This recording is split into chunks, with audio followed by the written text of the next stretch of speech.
అనవసరమైన చెత్త అంతా ఈరోజు బుర్రలకు ఎక్కించుకొని మనుషులు అనవసరమైన చెత్త అండి. ఏమైనా పనికి వచ్చే చెత్త అంటే పర్వాలేదు, పనికి మాలిన చెత్త అంతా నెత్తిని ఎక్కించుకొని ఈరోజు మానసిక ప్రశాంతత లేదు, దేహానికి ఆరోగ్యం లేదు, క్షేమం లేదు. నీ కంటిలో దూలం ఉండగా ఎదుటి మనిషి కంటిలో ఉన్న నలుసుని నువ్వు బాగు చేస్తానంటే ఎట్లా అన్నాడు ప్రభు?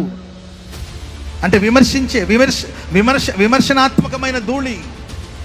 వాళ్ళని విమర్శించుకోవడమే సరిపోయిందండి. మనల్ని విమర్శించుకోవాల్సిన సంగతులు చాలా ఉన్నాయి. నీ జీవితంలో మార్చుకోవాల్సిన సంగతులు చాలా ఉన్నాయి. నీ మాటను మార్చుకో, నీ ప్రవర్తన మార్చుకో, నీ జీవితాన్ని మార్చుకో, నీ జీవన విధానాన్ని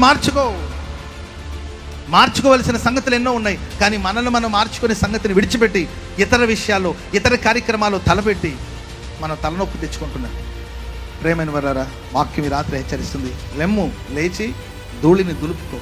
అపవిత్రుడు, సున్నతి లేని వాడు ఎవ్వడు నీలో ప్రవేశించకుండా ధూళిని దులుపుకోవాలి. స్తోత్రం చెప్పండి అందరూ గట్టిగా.